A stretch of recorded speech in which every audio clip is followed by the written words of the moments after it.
gentle into that good night. Hello everyone, it's me, Top Hat King. Welcome back to the second part of Guts and Black Powder. So today, we got a lot to talk about, so let's just get right into it. And also, my sprites have changed. Like the evolution, I'm even spookier. I don't know how to transition from that, so we're just gonna move on. But to make it clear, the zombies are caused because they are people who have passed that have gone to neither heaven nor hell. Christianity is also essentially the one true religion in this world, and the zombies are people who passed who are going to hell, but because hell is quite literally full, they can't. So now they're forced to forever roam the earth as zombies. This is why the priests can temporarily stun them with the crucifix, as the image of God is kind of seen as a holy image, and hence they can't bear the sight of seeing it.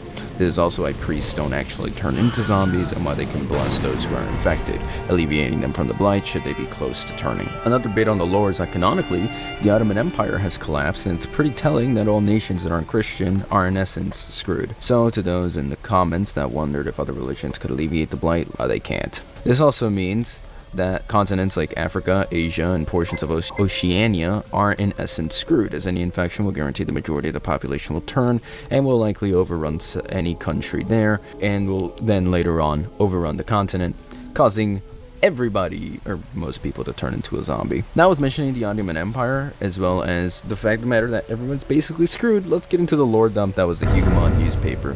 I'm going to be a little bit all over the place, so just try and keep up. There's a newspaper in the Huguenot Endless Map that reveals more about the world's events, with it being dated June 5th, 1815. It's fairly old by the events of Huguenot, as it's 13 days before, but it's still fairly telling as to how the world is faring. So let's get into it. The first headline that we typically see is peace under unpleasing circumstances, and it mostly pertains to how the coalition and France have reached a peace after the ceasefire of 1813, which is after the events of Leipzig. It also brings up Russia, Sweden, Denmark, Norway, and Austria, and talks about what is occurring with them. With the first three, they're not doing so hot, as their communications have been dead silent for months, and it's likely that they have been likely overrun, with Russia likely losing its European holdings, rather going to its eastern sections instead. Austria is getting invaded, and in the short, they're not making it. We also read that Britain quickly evacuated from Spain, as we feared the war had been lost. This is likely in addition to the Peninsula War, and the war was likely lost as a zombie infection may have overrun Spain, or most of Spain at least, with the infection likely being in the north of Spain, which I'll talk about later. Lastly, more regulations are on trade between England and mainland Europe, as luckily, England seems to be a safe haven with no cases of blight yet. However, that seems to be changing, as another headline reads, Ship quarantined in Dover. A ship was quarantined in Dover that had blight. There's only one mention that says on page 2, but we can't really read page 2. This does point out, however, that it's likely that England would no longer be a safe haven for much longer. The ship in question could be a reference to the HMS Andante, considering that the events of San Sebastian. There is another article written by Robert Smith that mentions what happens after the escape of San Sebastian, wherein they get on the HMS Andante. However, one of their men became infected and ripped into the captain. It later states the road back to shore, implying the small boat they took to the HMS Andante, which is also a small boat that likely took us out of San Sebastian in objective mode, and with the same ideas go back to Spain, wherein they found some Spanish guerrillas who helped them get out of Spain. This does imply that the HMS Andante was likely overrun and potentially was sheared back to the United Kingdom, perhaps for repairs, or perhaps to get people with blight to just be eliminated, so that way the boat could still be intact and could still be used, despite the fact that the crew and perhaps the zombies would probably be quarantined. It's kind of a gamble. We never really learn what this boat really is. My theory is just that it's the HMS Andante. The events that is mentioned by Robert Smith, however, also mentions Vitoria, which is a city south of San Sebastian in the Basque country of Spain. This would make sense given there is yet another article of this name that lists soldiers that are missing in both San Sebastian and Vitoria, which just makes this all connect like a puzzle, to be honest. So basically, covering all three articles, they tell a pretty continuous story, wherein Robert Smith and the 5th Division of the British Army fought the French Army in Vitoria to escape to San Sebastian. The French Army in San Sebastian captured Robert Smith and his 5th Division, and then you cue the events of San Sebastian. They later got on the HMS Andante, got somebody infected, and it likely got taken back to the UK with the remaining crew, gearing it back to the UK, with Robert Smith and the remaining survivors coming back to Spain, got out, and then there's just a missing list of people who are just missing from the whole battle. It's pretty in-depth, and honestly, these 3 articles are pretty good at world building, and considering Robert Smith is in England and alive, I wonder if he'll be more of a person of significance in the lore, just like someone else who stars in the British newspaper, being James Bankman. James Bankman is the voice of reason, and in his article, he lambasts the people of the United Kingdom who don't care about the Blight, and wishes for people to know the truth and then hear the reality of what is actually occurring. This cry for acknowledging the Blight does come from the fact that many in the United Kingdom have zero clue what's actually going on. In another article, British Army mobilizes to aid her allies, we read that Duke Wellington told the public that the Blight was a disease, not something that made people into man-eating freaks, with the public taking the disease part literally, believing that their soldiers are just gonna be like nurses in the hospital, essentially trying to heal these man-eating freaks or these sick people, when in reality, they're just zombies and there's no healing them. However, part of this article also does have an anonymous tip given by someone who mentions something that would basically contradict the whole disease part that they mentioned by the Duke of Wellington, which states, the English forces are to march to the south of Brussels. There they will meet Blücher and his men, but utmost shockingly, Napoleon Bonaparte and his forces will attend with them. From there, the armies will tear through the plague and liberate Europe. As we know by the events of the game, the 3 endless maps are the result of this liberation, with so much wrong in this little line, in this anonymous tip. Blücher is dead by this point. He dies in the events of Cobb, which occurs before the endless maps, meaning that this tip is already outdated. The Prussian army, as well, is not actually present in one of the endless maps. Despite the fact that they are in 2 of the others, the fact that they are missing one, as well as, like I mentioned in the last video, the whole chain of command kind of falls apart, really does go to show that the men that were from the Prussian army could have been more just stragglers that came around rather than actual soldiers that were sent by Prussia. But that's just a theory, mainly because, for the most part, the ones that would have higher attendance would have been the British and the French. The Prussians would have been smaller forces. It also mentions Napoleon, which we've never seen Napoleon. In the VIP servers, you can actually become an emperor, and you can become Napoleon, but never in the actual base game can you actually be an emperor. So, as to how credible the whole Napoleon Bonaparte and his forces will attend Blücher and his men in south of Brussels is completely questionable.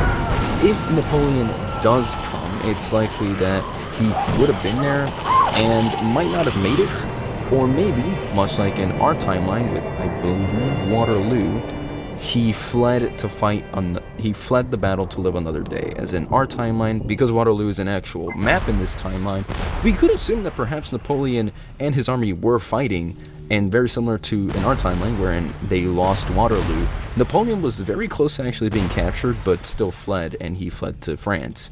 It's likely that those events would have been replicated, perhaps, in the Waterloo, but that's just the theory. What is a guarantee, however, is that the British public are still completely unaware of what the plague actually is, and this is breeding restlessness and ignorance by them, leading to an apathetic attitude towards the events of mainland Europe, as mainland Europe slowly succumbs to the blight. However, because the United Kingdom is putting stricter and stricter regulations on the trade with mainland Europe, it is leaving them with a little bite in their wallet, just a little bit of economic damage, which would also increase the restlessness. Yet, they still have an ally on the other side of the world, the US. On the other side of the US is coming to the aid of Britain, as despite the ignorance and restlessness of the British public, the US begins to trade with the UK, fish and lumber, as we hear that the United Kingdom is losing money and supplies due to aiding her allies in mainland Europe. This is only months after the War of 1812, which, considering it's mentioned that the blood still runs red from what occurred a few months ago. It's like the war ended in 1815, which is the exact same as in our timeline, with both countries having been economically devastated from that war. The United Kingdom and the United States now, they seek trade in a more peaceful relationship because of that need for trade. As in this timeline, because the US no longer really has a bunch of trading partners, the United Kingdom is basically the only person they can trade with. This is another article in the newspaper, but I kept it brief because I also wanted to mention the map. Everyone kept asking me in the comment section the cover being the Sleepy Hollows map. It's not canon, but it does take place in the United States, giving us insight that the blight can occur anywhere, as I mentioned well before in the beginning of this video, not just in Europe. It also does show that the main force potentially battling the blight in the United States might be the Marines, which, man, they're gonna have a hell of a time. But the article is now being out of the way, and yeah, that's mainly all the articles. And some theories surrounding the event. I do want to mention what is actually going to occur outside of just Europe and the United States. I do want to first mention to Russia, because Russia is a very interesting case. Russia is essentially screwed, even though I did say that they're going to go to their eastern territories, which are more remote and colder. Yeah, China, in this time, is not really Christian. And as I mentioned, because they're not really Christian, any nation that is essentially not a Christian nation is guaranteed to basically have all the population to basically become zombies. Essentially means that China is guaranteed to fall should the blight reach a densely populated city like Beijing. The bigger guarantee is just that China is going to collapse due to the zombie apocalypse, and the rest of Russia will probably as well, as it will eventually bleed into the eastern sector of Russia. Another mention is that Spain is likely slowly collapsing to the north, slated being overtaken by zombies, leaving only the southern regions and likely Portugal being the only safe places in Spain. In the entirety of mainland Europe, the only safe places now could honestly be Switzerland, which is called the Helvetic Republic in this time, and the Italian nations, as they hold the Atlantic mountains in the north with the Alps protecting Italy and the Alps protecting all of Switzerland, and the Mediterranean Ocean surrounding Italy. For Switzerland, it just makes it, the Alps basically make it an impenetrable fortress, so I'd honestly consider it safe for now, so long as they are able to keep their population afloat, and so long as they're able to basically end any sick individual. For Asia, Japan is probably the only safe place, with everyone who isn't in an island basically screwed. Australia and any oceanic nation is likely safe. Africa is screwed, and South America, no one asks, so it's probably fine, considering that South America in this time would have likely been heavily Catholic. So because Catholicism would fall under this, I'd say it's safe. Probably. No one is safe from the blight, just so you know. But with that, I'm gonna basically end it off here. Those were just mainly my theories and just what I think is gonna happen with, you know, the rest of the world. I want to kind of leave it a bit open-ended because I do want to hear about what you guys will think will happen to the rest of the world. Maybe Napoleon is still alive. Maybe Napoleon just never went to the battle to begin with, right? Is the US gonna get their zombie outbreak too? Will it be catastrophic? Will we probably get a map of it? Maybe. Or will that ship off the coast of Dover begin the fall of England? Or was it even the HMS Andante to begin with? Who knows? These were just my theories as to what I believe will, concerning at least the articles and just the greater world abroad. I just want to mention them and kind of talk about them. But obviously I do want to hear from you guys. I want to hear your view in the comment section below. As well as any comments, questions, concerns as well. That would be great. But yeah, thank you guys so much for watching. I'm sorry if I was a little bit all over the place. I did just want to get through all of this right now because the story is extremely interesting and just as well, you know, in addition is just also all over the place. So I kind of wanted to get a little bit of everything that I wanted to mention in. But with that, thank you guys so much for watching. I've been Top Hat King, and I will see you in the next video. Bye-bye. This is Fish, a game where you fish. A month ago, 0 people played it. Now, 30 million have. Why? To answer that question, I'm going to immerse myself in it for 24 hours straight. No sleeping, just fishing. Starting now. First ever fish cam, say cheese. But it didn't take long to realize that I suck at this. Dude, I'm so bad at fishing. To make it easier to catch fish, I need to save up enough money to buy a better fishing rod. And this carbon fiber one looks promising, but costs $2,000. Better get fishing to make some money. Albino flounder? What are you?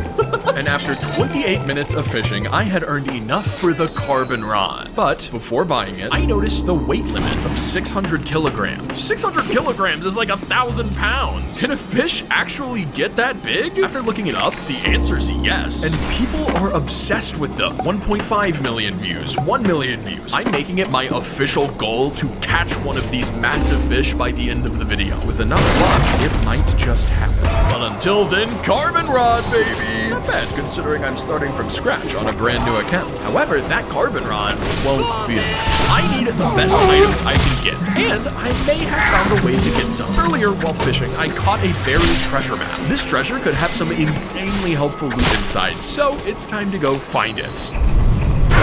I follow my friend Macho Taco, who also made a new account for this video, and get my map repaired by Captain Marrow. Okay, be careful, Captain Marrow is scary. Map is now fixed. Oh, thanks. I really gotta be honest, he wasn't that scary. I follow the map riding on my surfboard because do I look like someone who can afford a boat? And Is that it in the water right there? Is that what I think it is?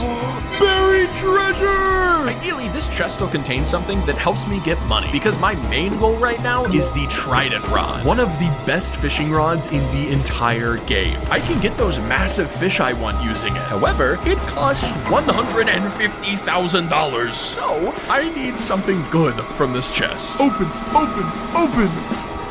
I got a whaley bobber. That's all I got? It doesn't help me catch fish or anything, it's just a little whale I get in the water. Yeah, okay, I may need to upgrade to something a little cheaper before I get the Trident rod. Like the Nocturnal rod! It only costs $11,000. I probably already have that. Okay, well, if I can't afford to upgrade my rod, I guess I have to upgrade my location! Go to somewhere I can find more expensive fish. Luckily for me, a new island called the Ancient Isles was just added to the game. And apparently the fish there are good. I don't know if that's true. I mean, negative anchovy is pretty hard to beat. Time to go find out. But on my way to the Ancient Isles, something interesting happened. Whoa, I just got a weird noise. Whoa, shiny, glossy sailfish. Whoa, this guy's cool! How much does this cost? Whoa, $2,000? That is so much more expensive than any other fish I've ever caught. Anyways, after that distraction, I officially made my trek to the Ancient Isles. I'm really, really excited to catch some fish here. I hope they're as good as people say. But before I even get a chance to see, I find something secret. What is this? This place is awesome. Whoa, Macho, do we go down the hole of mystery? Lobster Spot just went down the hole of mystery. I gotta go with him. What is this? What is this quest that I've just found? From my knowledge of huge doors, this huge door probably has something epic behind it. We'll discover the secret of this mysterious hole at the end of the video. But for now, I need to go catch some Ancient Isles fish. And they were not lying when they said these fish were good. Oh, something rare, Macho, something rare. Much fish. Whoa! I caught a floppy! Why does he look like a Fortnite fish? 1.8K, bro!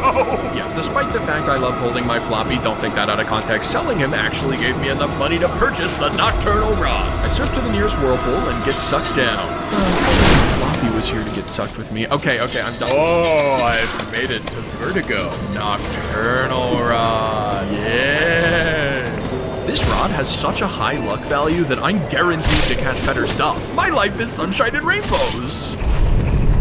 My life sucks, and I hate everything, and I want to quit playing this game forever. Let me explain what happened. So, I'm testing out my Nocturnal rod when suddenly... Jesus Christ, what am I catching right now?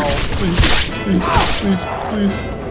Yes! Oh my god! That was so hard, bro! Yeah, luck is great, but the better a fish is, the harder it is to catch. And after seeing that, I am officially horrified by how difficult rarer fish may be. This stupid Roblox fishing game can and will give me a heart attack. However, before I even had time to process my fear, one of the rarest things in the game happened. And this is where my trouble began. The Aurora Borealis. This has an incredibly rare chance to activate on any given night, and when it does, everyone in the game receives 6 times luck. You can go from catching soda cans to catching the Steinmetz pink. I don't know what that is either, but it comes up on Google when searching valuable things. Instantly, I hook a mythical fish, the rarest I've gotten all video. It's it. Oh, I don't know if I'm gonna be able to catch it. It's so hard. No way, right off the bat. I can't catch it. No, it's impossible. It would have been so helpful to catch, but at least there's still hope. The Aurora Borealis is still happening, and before long... Oh, and while I catch this fish, subscribe. But only if you are actually enjoying the video. I mean it. Thanks. Yeah, I could not catch that at all. Weird. Turns out that was an ultra rare limited time fish, the turkey. Wow, they ran out of ideas fast. And it also would have been the most valuable thing I've gotten all video. With that, the Aurora Borealis ended. I guess I just need to cut my losses and head back to... Oh my, a legendary! Ooh, what? Oh, that's scary looking, bro. Scary to catch. Oh, yeah, by the way, that voice you hear is my friend Tempest. He also made a new account to come join me. Nice avatar, bro. I failed it. That's my third fish! My third crazy good fish I've lost because I don't have resilience! I need resilience! Well, darn. Every rod has its own set of pros and cons. The nocturnal rod I currently have has a lot of luck. It can catch crazy fish. However, it also completely lacks any resilience and control, aka the stuff that makes the fish easier to catch. It's like this thing is covered in butter, bro. I can barely hold on to any fish I hook. Later in the video, I literally hook some of the biggest fish possible. I can't afford to have a slippery rod. Luckily for me, there exists a way to combat that. One of the most important features in the whole game. One I haven't mentioned until now. Enchantments. Upon enchantment, your rod gains a random upgrade, and there's a pretty good chance that upgrade is more resilience.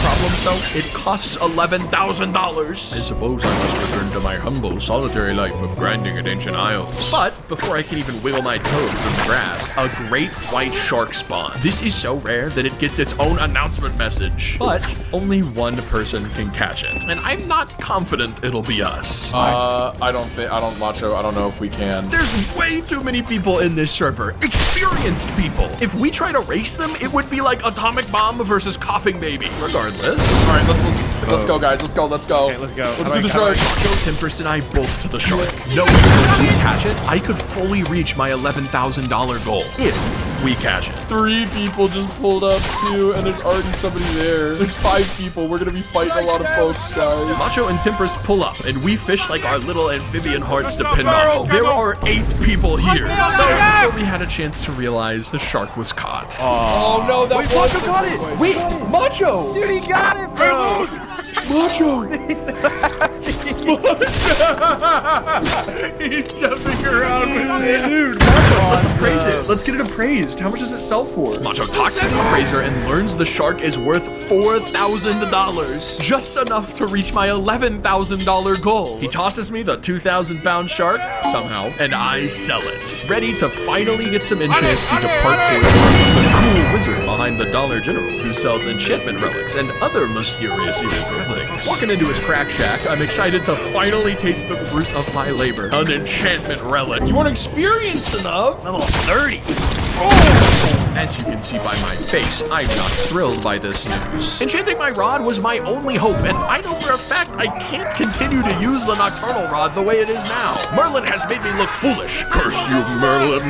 I will return once I'm experienced enough, and until then, I got no idea what to do. Thankfully, in my stupor, I am approached by a guardian angel, K. Other words, I gave up and decided to just ask the highest player in our game what to do, and he responded. Why'd you buy Nocturnal? Uh-oh. Was this a bad choice? Was it a bad choice to buy Nocturnal? Yeah, so turns out Nocturnal Rod isn't really that good. This news shocked me. It's only the reason I failed to catch the 3 best fish I've ever seen. Okay, it does suck. But luckily for us, Big Brain K has a solution. The steady rod. This rod has resilience, yes, and a pretty solid luck boost. Also, the shake button gets funny and big. I don't know why that happened. Only problem is, it's gonna cost us $7,000. And K himself said he's not even sure if it's better than our nocturnal rods. It'll be a gamble to purchase this thing, but I decide it's worth the risk. Mostly because if I lose another mythical fish, I'll go monster mode. And nobody wants to see my monster mode. Also, Kay tells me to save up for the Phoenix rod next. It costs $40,000, and it's not as good as the Trident rod, but it will probably take many hours to purchase the Trident rod. So for now, my sights are set on the Phoenix rod, which I can hopefully get soon. It depends on how good this steady rod is. I just said rod way too many times. Well, the steady rod kinda sucks. Emphasis on kinda. Let me explain. It has a good luck rate, can hold 100,000 kilogram fish, which shockingly actually comes in handy later, and obviously is steady. It's really hard to fail a catch with this thing. The only problem is, it takes forever to do anything. I mean, just look at the gameplay in the background. Look at how slow this thing is. That, unfortunately, means I'm gonna have a difficult time earning money if I just try grinding a bunch of fish like I've been doing. Instead of catching many common fish, I need to find a way to catch one rare fish, heavy fish. Take advantage of the fact this rod can hold and catch anything, no matter the weight or difficulty. And my target is set on the Isonade, my current fish nemesis. Remember 2 hours ago when I failed that mythical fish? Turns out that specific fish was way more important than I realized. You see, the Trident rod costs a little bit of money, and the best place to grind for said money is the depths. But problem, the depths are locked, and in order to unlock them, you need to do a bunch of stuff that I already did, but you also need to catch the Isonade, aka the mythical fish that I failed 2 hours ago because it sucks. But with my new steady rod, I may actually have a shot at it. So Macho and I began our trick to find it until he has to stop to go pee. Whatever, little pee-pee boy. I guess I'll just fish at this waterfall in the meantime. Whoa, whoa, whoa, whoa. I'm getting something crazy. I'm getting something awesome. What is this? It looks huge. It looks massive. Steady rod, steady rod, steady rod. Come on, come on, come on. Come on, come on. Oh my god. Oh, I got it. Oh my god. Dude. It's massive. Oh my god. Oh my god. Look at how big that is. Macho just got back, by the way. Let's ask him what he thinks. What's up, Macho? You like my loot, bro? Macho probably said something shocked like, oh my gosh, bro. But because this thing covered my whole screen, I never got to read it. Yeah, okay. The 100,000 kilogram weight limit actually came in handy there. Wow. And believe it or not, it comes in handy later too, because this isn't even the biggest fish I catch. But for now, I gotta check how much this bad boy's worth. He's probably the most valuable fish we've caught yet. And on the way to have him examined, Macho and I stumble upon a whirlpool, the only location where an Isonade can spawn. Can I manage to catch 2 mythical fish back to back? Alright, nope, I failed it and wasted all my bait. One day, Isonade. One day. Anyways, I finally made it back to Moosewood to get my huge Mosasaurus appraised. Alright, I'm about to appraise the Mosasaurus. Is this the best fish that I've caught all challenge? Let's see. Ne bougez pas, ça risque de prendre un moment. $7,000! I guess I gotta sell that, right? It'll remain in our hearts. We'll remember it always, but I mean, I gotta sell it. I need this Phoenix rod. I guess the new strategy is just to fish in that waterfall and catch more Mosasauruses. Say that 5 times fast. But on our way, the pee-pee man Macho has to pee-pee again, so I explore a bit myself. Fish, fish, fish, fish, Ceci apaisera la douleur, mais pas oh les my gosh, brûlures. Aurora Borealis! Soyez prudents. Aurora Borealis! Wow, another Aurora Borealis occurred. Knowing this was my best opportunity to catch the Isonade, I quickly found a whirlpool and casted my line. It's happening!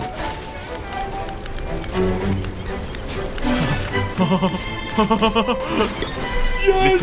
Yes! I did it! Thank you, Aurora Borealis. I am satisfied if I don't get a single other good fish tonight. I mean, the chances of that would be crazy. Oh, I got another one! Alright, now I'm satisfied. Legendary before. Yes! Oh, it's a Ginsu shark. Another! Oh my god! Oh my god! Whoa, Heliocoprion! Dude, Macho, this is the best night ever! Best night ever, bro! Wow. Well, 6,000! And I have 2 of those! 4.8 thousand! My new Mosasaurus, 6K. So, I can buy the Phoenix Rod now. Alright, the Phoenix Rod has been bought. Ces démons This vous ont is bien eu. huge. Ne I bougez caught pas. the Icinate C'est to tout ce unlock que the j'ai, mais depths. ça I devrait got my suffire. Phoenix Rod. Literally, my only goal left is the Trident. And I guess unlocking the Ancient Cave of Mystery from earlier, but I'm only 7 hours in. The Phoenix Vous Rod devriez has être way prêt à more combattre luck, maintenant. makes way more Laissez ça money, guérir. and catches fish way faster. The only downside is that it has negative resilience, meaning it actually makes fish harder to catch. But surely that won't affect me in a negative way later. Surely. I think the best place to test my new rod is in the new depths. Oh, it's happening. It's happening. It's happening.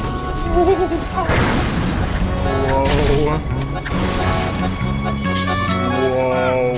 I can't wait to finally explore the depths. But before I can even wiggle my toes on the stone floor, something interesting happens. Megalodon hunt. Come on, G, we need to go, bro. We need to go? What, do we just walk back across? Yeah, remember that great white shark catching event from earlier? This is like that, except for the fact it's for the biggest fish to ever exist in the game, the Megalodon. Considering I want to catch big fish, Macho and I race over to the hunting zone. And just like last time, Macho is the first person to hook it. Oh, Macho. I saw that exclamation point, Macho. No way. No way. No way, Macho. No way.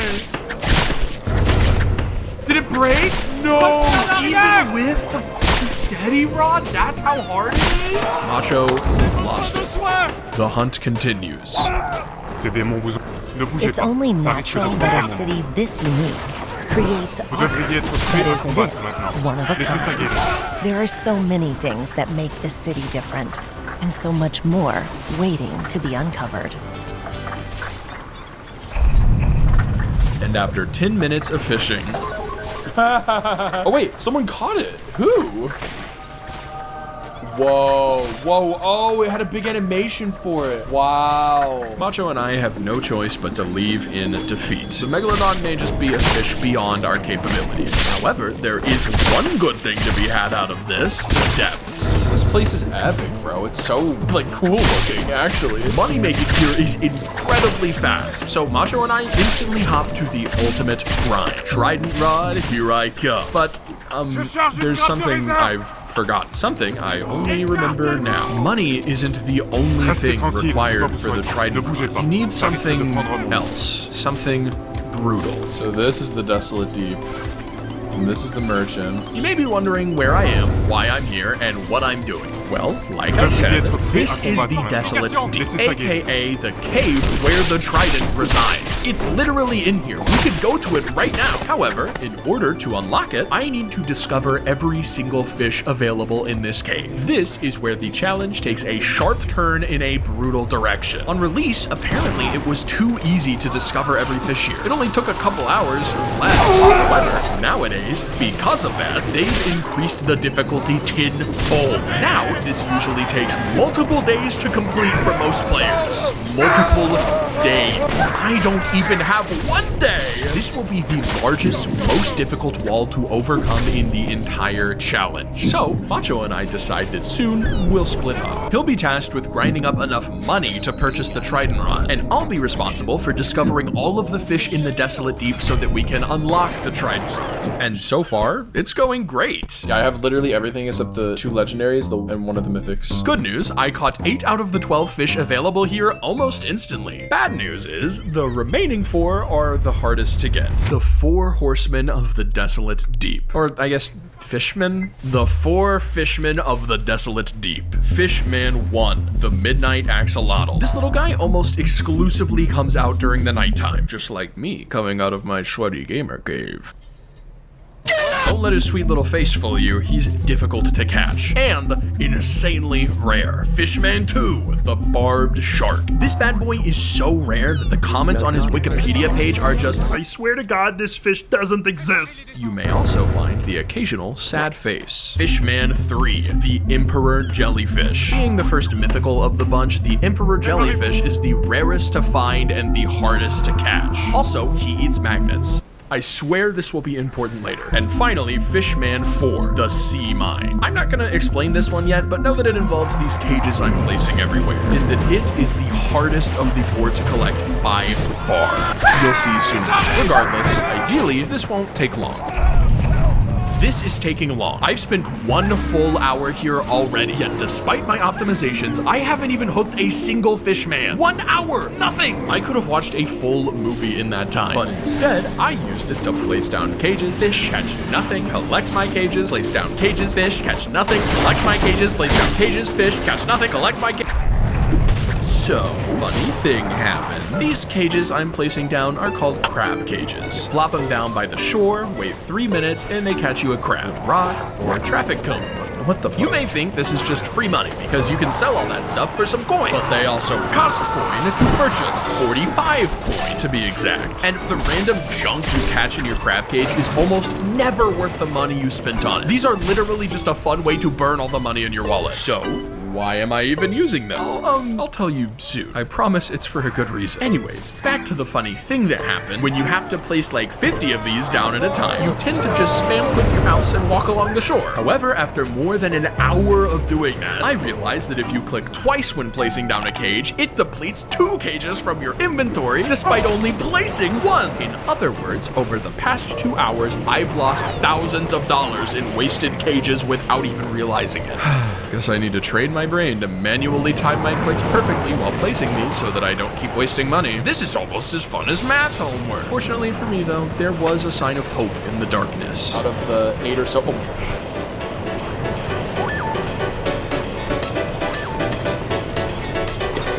Oh, I got the axe. All right, that's 1 out of 50. I only need 3 more fish here. 1 more legendary and 2 more mythicals. I can do this. I just have to buckle down and grind.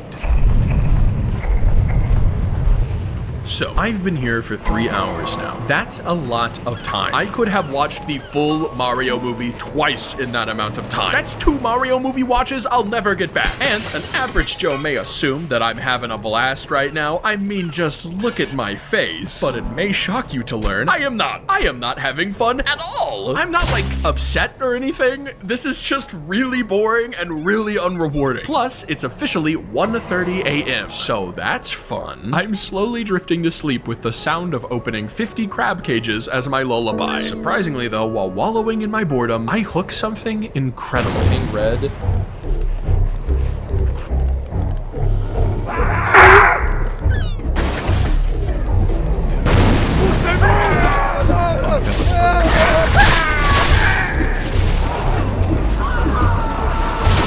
I failed it. Oh my,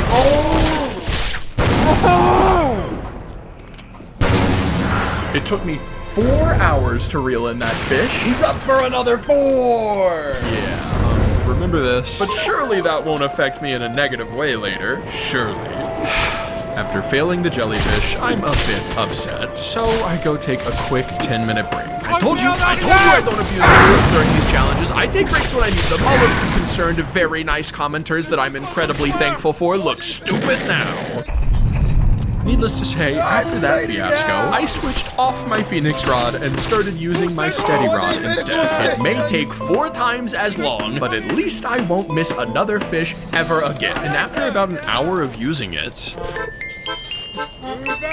Yes, 2 out of 4. We're halfway there. Halfway there. All right, random Wikipedia commenter. I can confirm that the barb shark does, in fact, exist. Half of the fishmen have been slain. The only problem is those were the easiest to. The Emperor Jellyfish has caused me a lot of trouble and successfully escaped me once. You know why that one's hard. But the one I haven't explained yet is actually even harder. The 4th fishman, the sea mine. What do you mean that isn't a fish? Oh, right. It's a crab, because you have to catch it in a crab cage. Thank you for correcting me. Yep, that's why I've been laying down all these crab cages. Like I said earlier, it takes about 4 minutes to lay down a crab cage, wait for it to catch something, and then collect it. I'll only have to do that a couple thousand times. Wait, what? This commenter says he hasn't gotten it in 8,000 cages. This one has used 3,600 and still hasn't gotten it. This is really, really bad. After spending nearly 4 hours here, I've only placed 1,000 crab cages. That means, according to Poo-Poo576, it'll take me 34 hours before I catch the sea mine. Hopefully, you can see why this is an issue. Something change. I can't just keep placing 50 crab cages at a time. I need to be placing way more, way faster.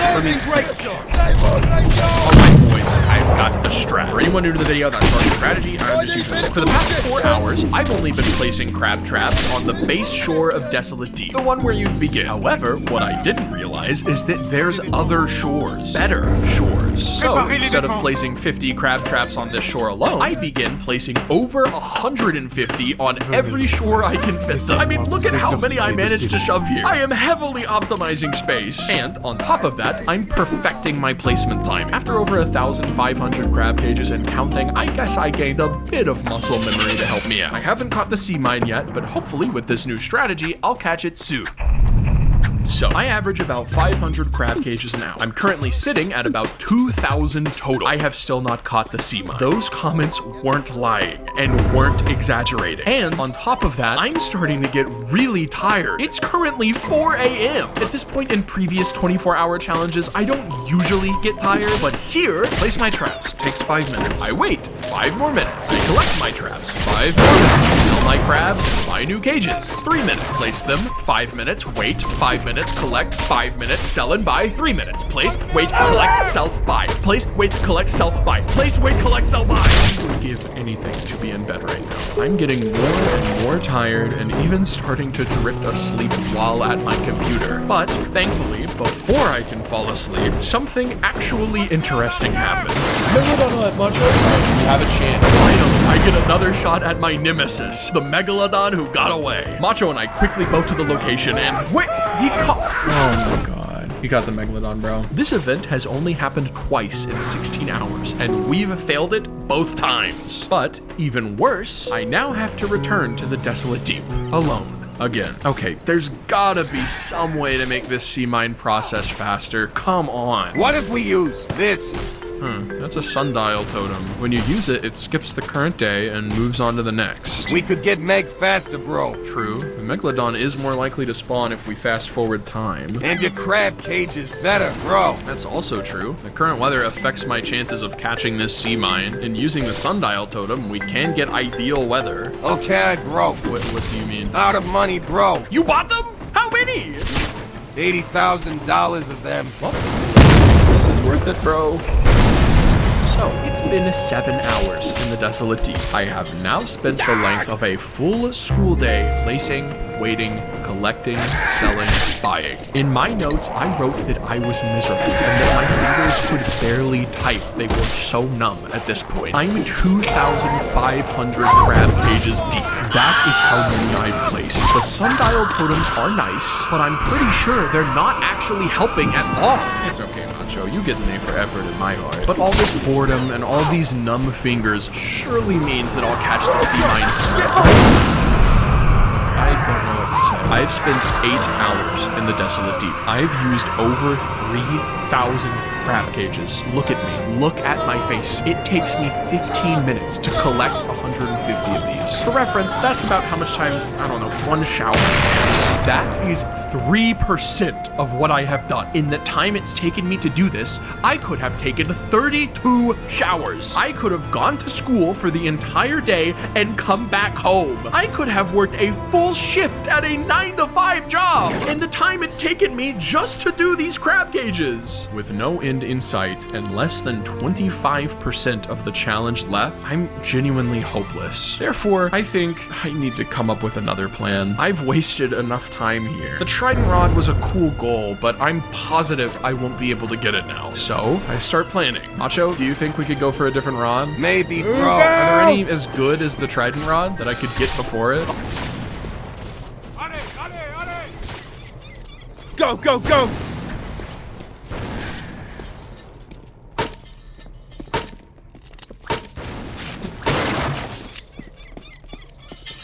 Don't let them grab you! The cannibals are coming! Loading grape shot! They're coming! Help us! Cannibal!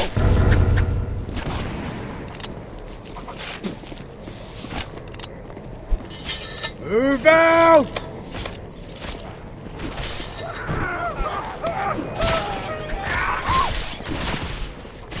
The cannibals are coming!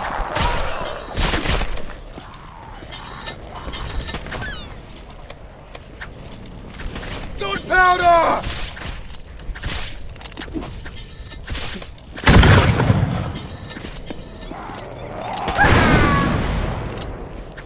Place down a structure!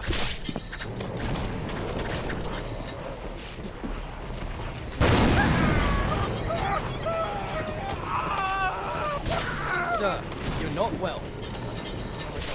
We need a barricade!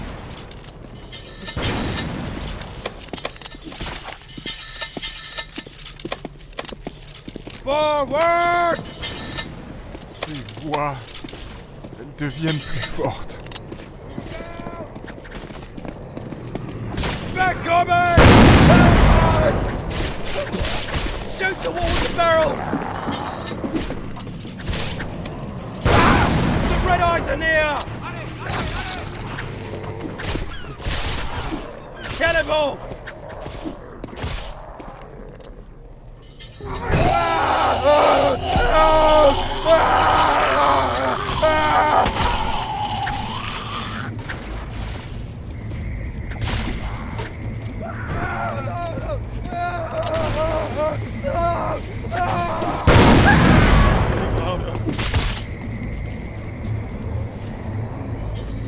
Prepare yourselves.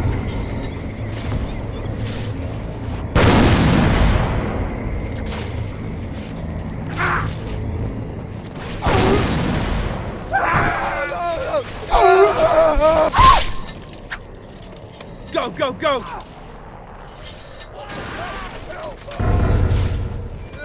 I'm injured! Sir, you're rigid. Venez, mon frère, laissez-nous faire une bénédiction. Get them off!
Advance!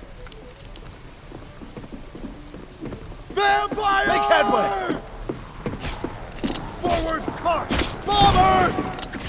We've got a runner! Whip up a barricade! Fire on him! Powder gun! Mark him!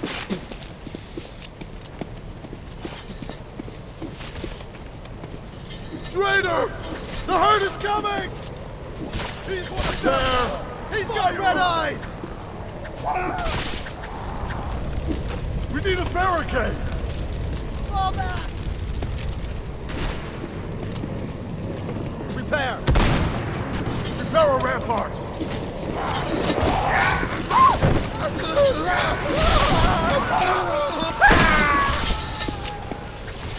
Whip up a barricade!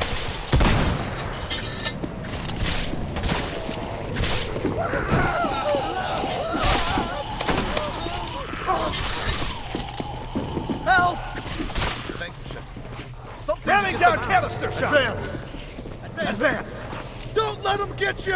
Ramming down canister shot!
Let me treat that gash.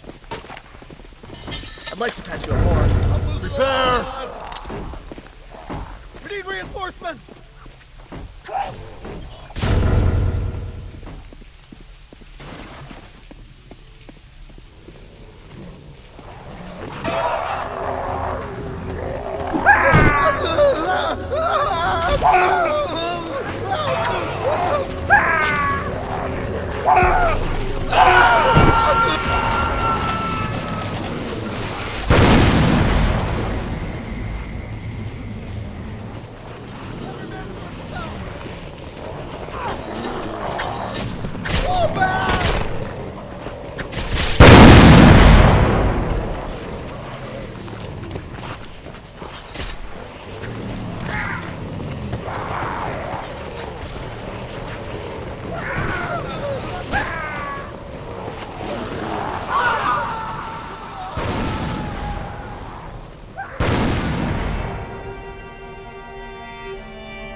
Advance! Advance! Forward, march! Runner! Advance!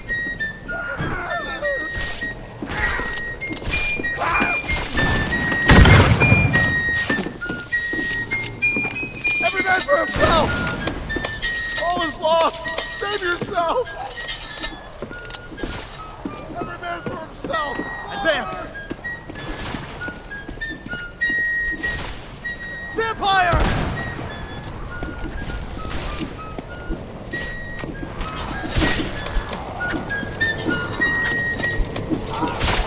Ramming down canister shot! Repair a rampart! Forward, march!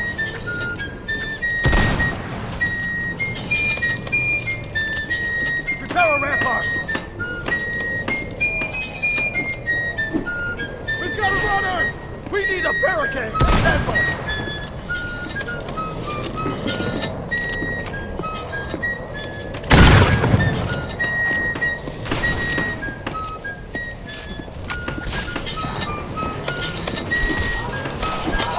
Help us! Get him off! Traitor!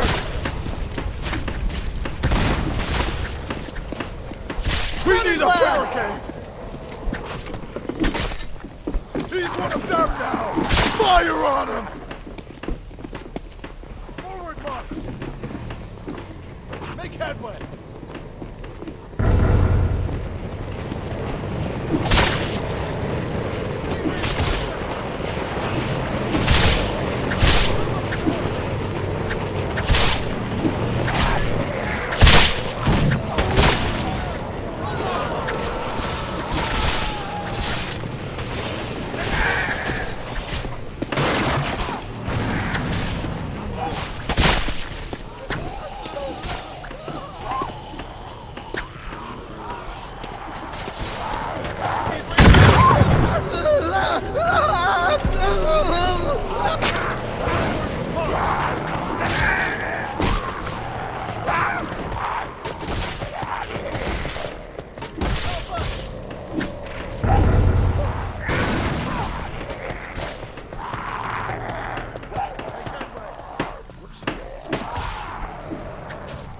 Come here. Definitely exercise.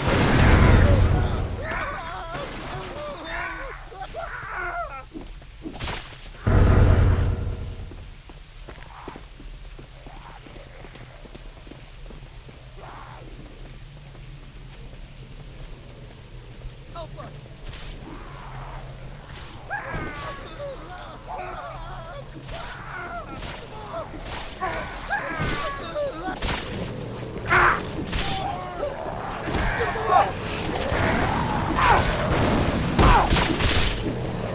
Reverend.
game.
De kommer!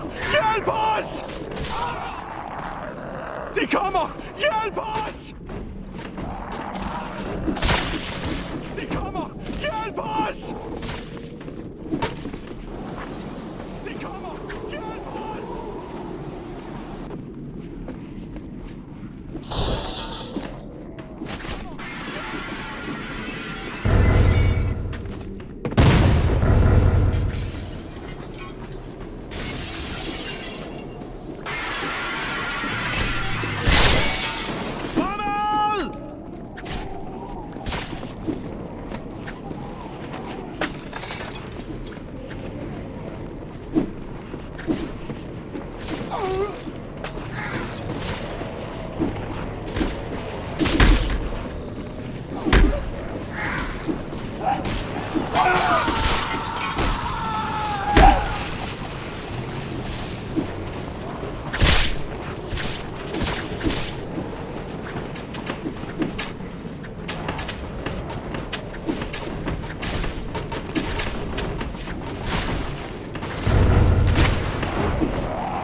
Stemmerne.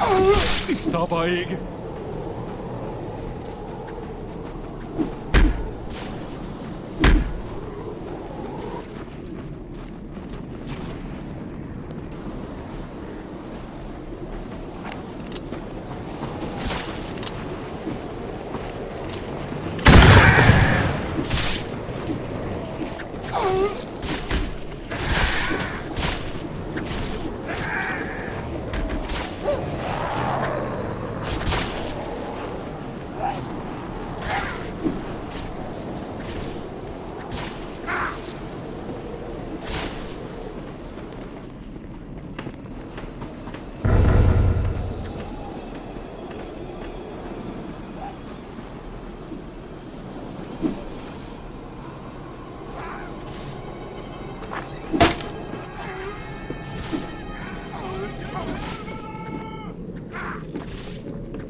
Lader med kanonkugle!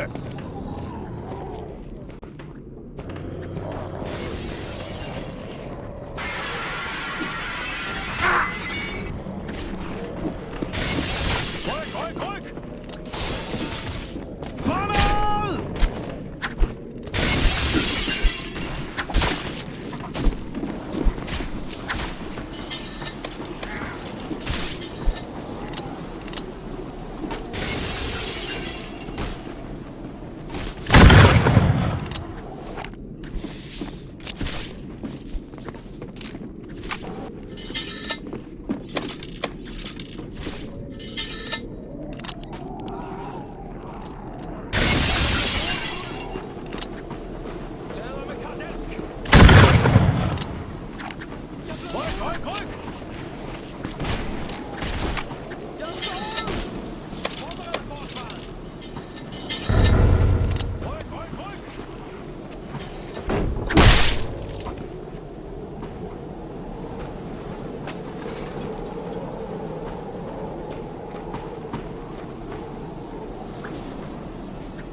Han er blevet til en kannibal! Pas på!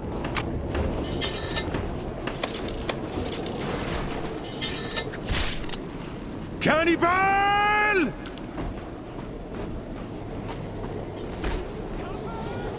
Forbered forsvaret!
Kom nu, broder.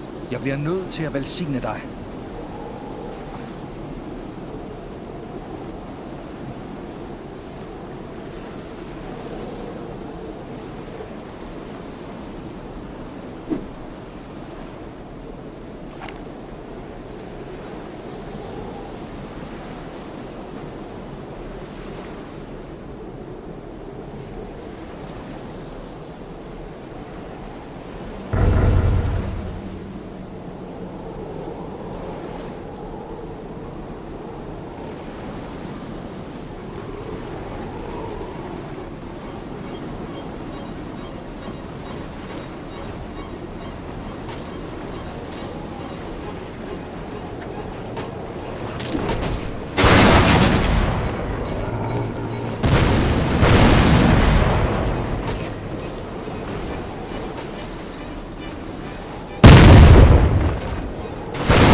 Quick, quick, quick!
Ils arrivent!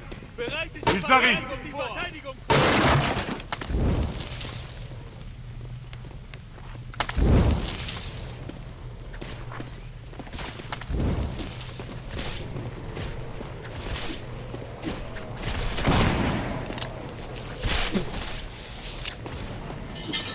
Prepare yourselves!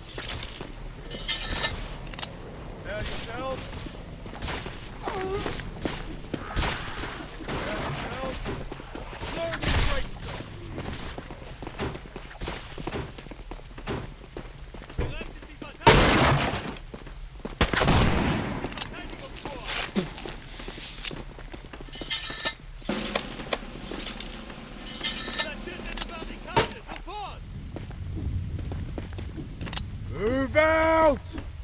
let them grab you!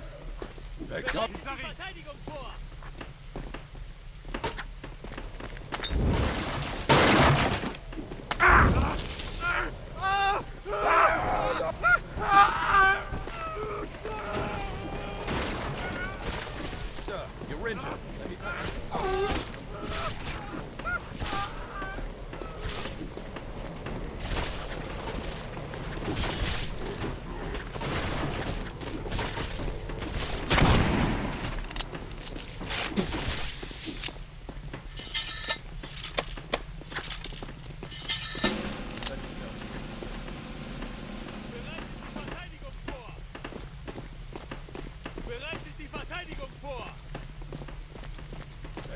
Ils arrivent, ils arrivent.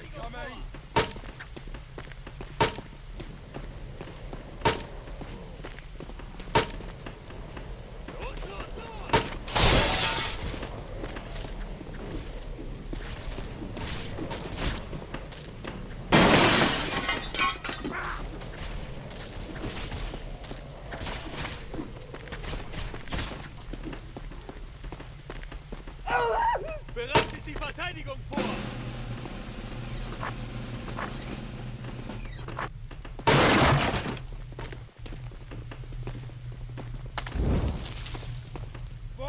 Ils arrivent, ils arrivent! Ils arrivent! Prepare yourselves! Stay inside!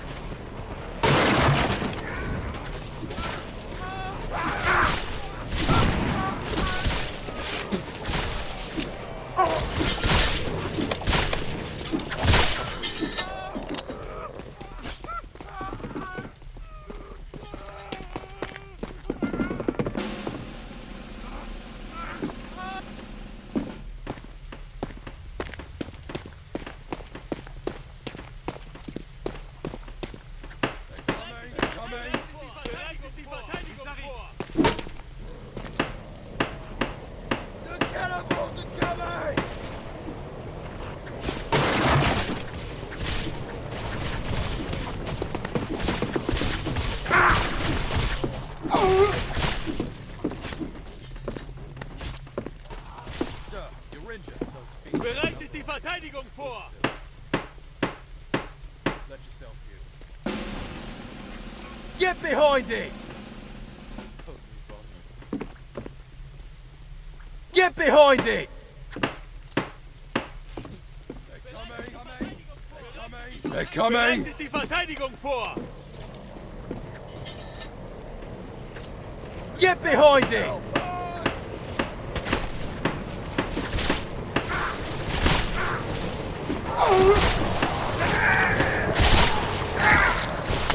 Get behind it!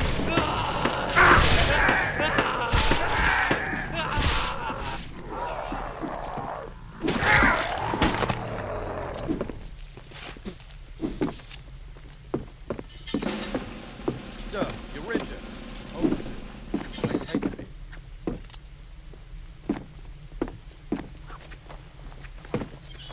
Bereitet die Verteidigung vor!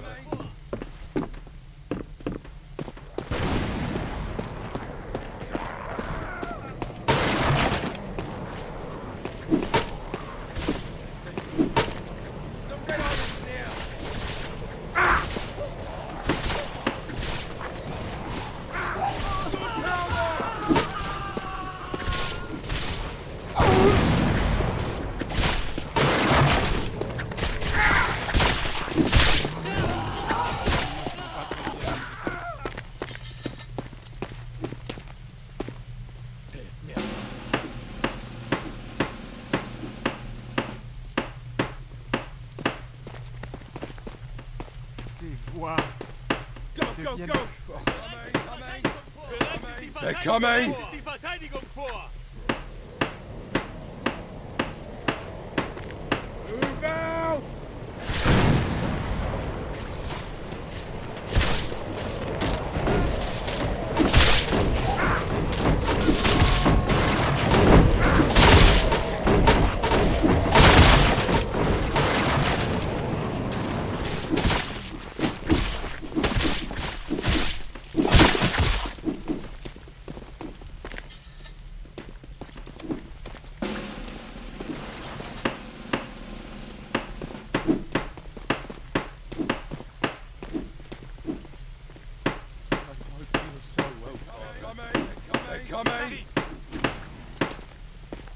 Venez, mon frère.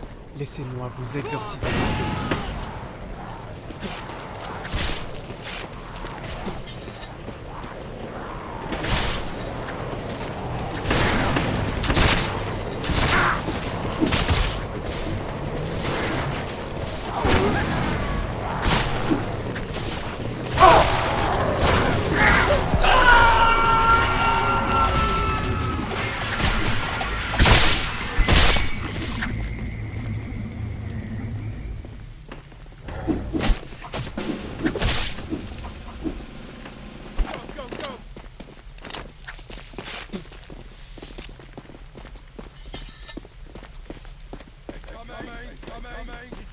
Bereitet die Verteidigung vor!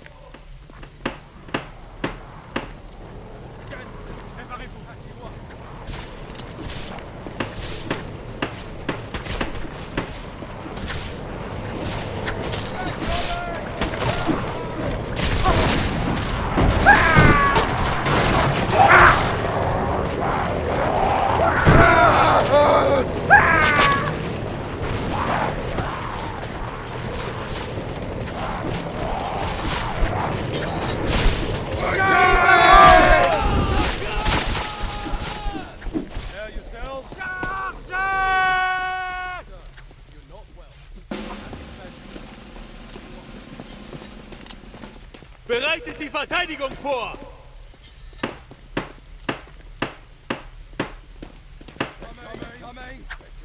Bereitet die Verteidigung vor!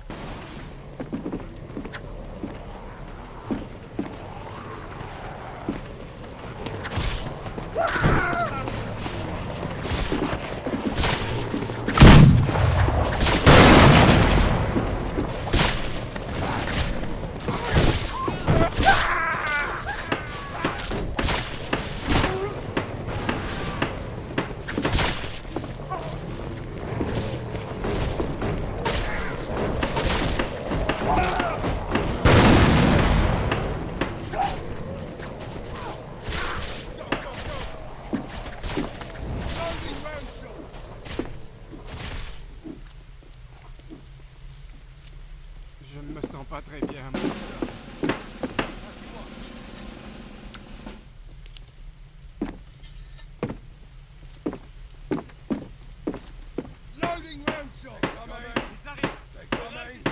Bereitet die Verteidigung vor!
The voices.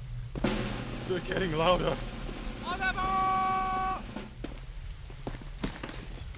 Préparez-vous. They're coming. They're coming. Ils arrivent. Ils arrivent. En avant.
Bereitet die Verteidigung vor! Préparez-vous! Ils arrivent!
Help us!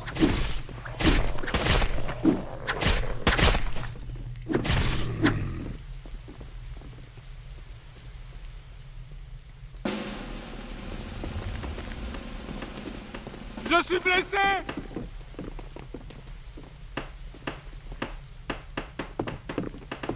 Coming! Coming! Bereitet die Verteidigung vor! Go, go, go!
Coming!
Préparez-vous. Bereitet die Verteidigung vor. They're coming! Ils arrivent. They're coming! Ils arrivent.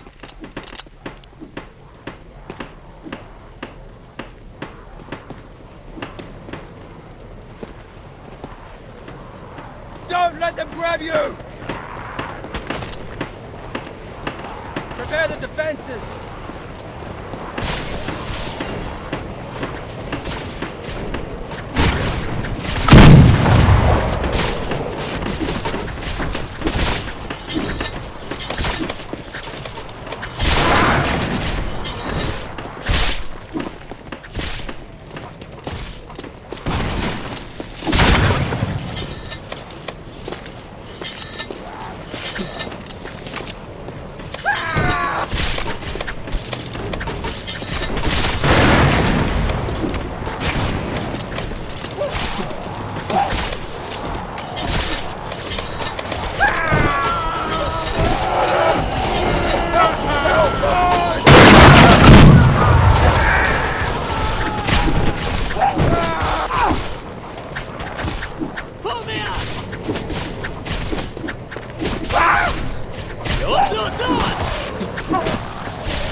Je ne me sens pas très bien, mon père. Ich blute aus!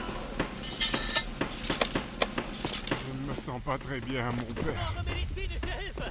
Come, stand still. I need to patch you Toi, up. ils deviennent Coming! plus forts. Coming! Sir, you're not well. I have some bandages. Patch you up. Sir, you're not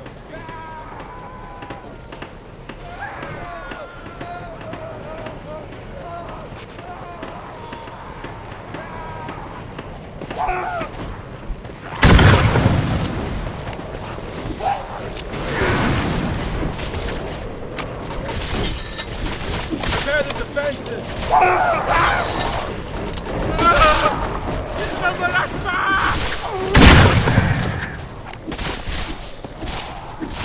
The red eye is near!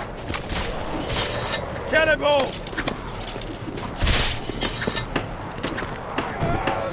I see a lamplighter!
many items with it.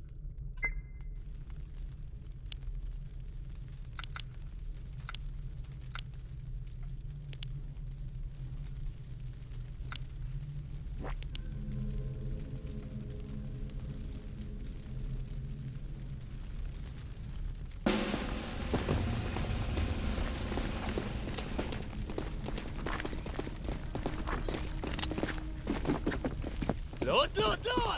Bereitet die Verteidigung vor!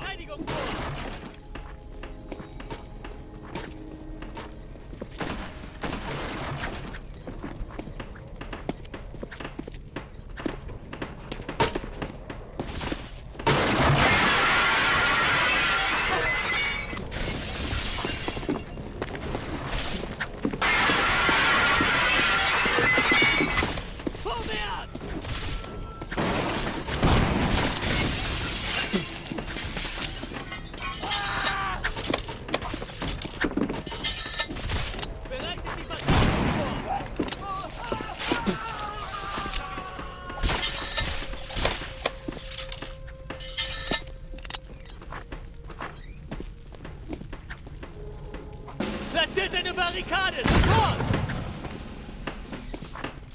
Platziert eine Barrikade! Sofort!